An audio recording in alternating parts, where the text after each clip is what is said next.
जय हिंद दोस्तों। मैं रजनीश कुमार और आपका चैनल आर के इंडियन में आप सबका स्वागत है।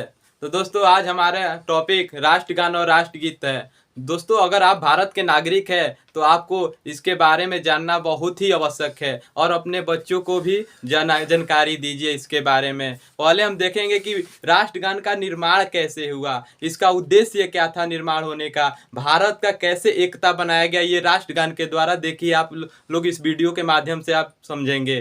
पहले हम राष्ट्रगान और राष्ट्रगीत को तुलना करके आपको इस बारे में बेसिक समझाएंगे, उसके बाद अपने देखेंगे कि वो निर्माण कैसे हुआ। चलिए हम थोड़ा बेसिक समझते हैं। तो राष्ट्रगीत को लिखने वाले बंकिम चंद्र चटर्जी थे, वहीं राष्ट्रगान को लिखने वाले रविंद्रनाथ टैगोर थे। ये किस बुक में लिखा गया, किस पुस्तिका में लिखा गया, किस पत्रिका में लिखा गया, देखिए। अगर राष्ट्रगीत को देखा जाए तो आनंद मठ से लिखा गया, आनंद मठ में लिखा गया। वहीं अगर राष्ट्रगान को देखा जाए तो तत्वबोधिनी पत्रिका में लिखा गया, तत्वबोधिनी पत्रिका में लिखा गया। ये कब लिखा गया? तो 1882 में इन्होंने लिखा था और 1876 में इन्होंने दो तत्व पहले ही लिख दिए थे और 1882 में पूर्ण रूप से इन्होंने लिखे थे।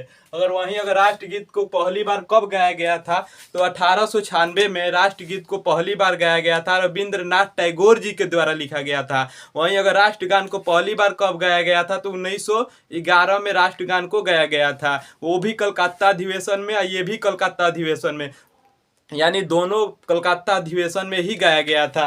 अगर आगे देखें तो राष्ट्रगीत की मतलब कि भारतीय संविधान में कब शामिल किया गया राष्ट्रगीत को और राष्ट्रगान को, तो 24 जनवरी 1950 को हमारा भारतीय संविधान में राष्ट्रगान और राष्ट्रगीत दोनों को साथ में ही शामिल कर दिया गया। अगर इसका समय देखा जाए तो राष्ट्रगीत का समय 65 सेकेंड होता है गाने का, वहीं अगर राष्ट्रगान को देखा जाए तो 52 सेकेंड में गा दिया जाता है। अगर संक्षिप्त रूप में कभी कभी आपातकाल समय आ जाता है कि अगर राष्ट्रगान गाते समय कुछ दुर्घटना घट गई, चाहे बम कोई धमाका हो गया, तो 20 सेकेंड का इसका 2 लाइन गा करके इसको समाप्त कर दिया जा सकता है। यह संक्षिप्त रूप है, कितने सेकेंड में? 20 सेकेंड में गा दिया जाता है। कितने सेकेंड में? 20 सेकेंड में। ये बहुत इंपॉर्टेंट क्वेश्चन है।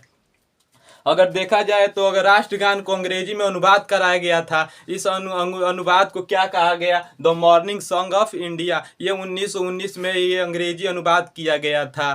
चलिए आगे देखते हैं।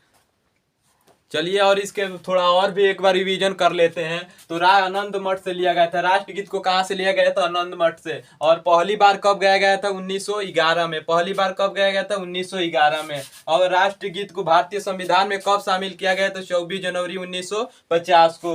अगर राष्ट्रगान को कितने समय में गाया जाता है? तो 65 सेकेंड में। राष्ट्रगान को पहली बार कहाँ दिखाई थी, कब गाया गया था? 1911 में। 1911 में। राष्ट्रगान को भारतीय संविधान में कब शामिल किया गया? तो 24 जनवरी 1950 को। राष्ट्रगान को कितने समय में गाया जाता है? 52 सेकेंड में। इसका संक्षिप्त रूप कितने में? तो 20 सेकेंड में। किसने लिखा था? तो राष्ट्रगीत को बंकिम चंद्र चटर्जी ने लिखे थे।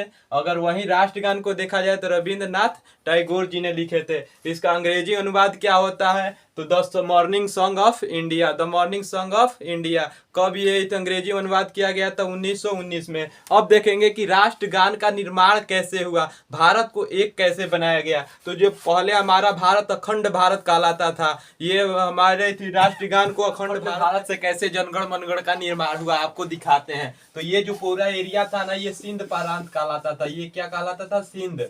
ये टोटल एरिया ये पंजाब कहलाता था। क्या कहलाता था? पंजाब। और ये वाला टोटल एरिया गुजरात कहलाता था। क्या कहलाता था? गुजरात। क्या कहलाता था? गुजरात। और इसके नीचे ये वाला एरिया महाराष्ट्र जो एरिया है, इसको मराठा कहा जाता था। क्या कहलाता था? मराठा। और ये जो दक्षिण भारत है, दक्षिण भारत को द्रविड़ कहा जाता था। क्या कहा जाता था? द्रविड़।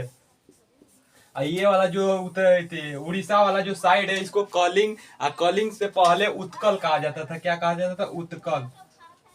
तो ये वाला एरिया क्या कहलाता था? उत्कल। ये जो बांग्लादेश के एरिया है, बांग्लादेश, पश्चिम बंगाल, ये वाला जो एरिया है, ये टोटल पहले भारत ही था, जिसको बंगाल कहा जाता था। क्या कहा जाता था? बंगाल। ये यहाँ से यहाँ से जो बीच से एक पर्वत गुजरता है जिसका नाम था विंध्याचल। विंध्याचल। यहाँ एक पर्वत है जिसका नाम है हिमालय। हिमालय को हिमाचल भी कहा जाता था। ये टोटल एरिया हिमाचल कहलाता था। यहाँ से एक नदी निकलती है जिसका हमारे पवित्र नदी है जिसका नाम है गंगा। यहाँ से निकलती है और यहाँ से उत्तराखंड होते होते उत्तर प्रदेश होते होते बंगाल की खाड़ी में गिर जाती है। ठीक यहीं से इसी साइड से एक और भी नदी निकलती है जिसका नाम है यमुना। ये भारत की सबसे बड़ी सहायक नदी है। इसके इसी से देखिए कैसे हमारे जनगण मनगढ़ का निर्माण हुआ। तो ये गंगा हो गया, ये यमुना हो गया, ये विंध्याचल हो गया, ये हिमाचल हो गया। तो देखिए कैसे ये पंजाब सिंध गुजरात मराठा द्रविड़ उत्कल बंगा विंध्य हिमाचल यमुना गंगा, इससे ही हमारे पूरा टोटल हमारे राष्ट्रगान का निर्माण हुआ है। फिर से एक बार देख लीजिए, पंजाब सिंध गुजरात मराठा द्रविड़ उत्कल बंगा विंध्य हिमाचल यमुना गंगा। इसी से हमारे मेन पंक्ति यही है जो राष्ट्रगान का निर्माण होने का कारण था। ये टोटल भारत के एरिया को देखिए कैसे सम्मिलित किया गया है। और राष्ट्रगान को बनाने वाले काफी बेहतरीन रविन्द्रनाथ टैगोर जी का बहुत बहुत सलाम करता हूँ। धन्यवाद। इसी वीडियो के साथ आप जरूर देखिए इस वीडियो को। चलिए इसी के साथ धन्यवाद। जय हिंद, जय।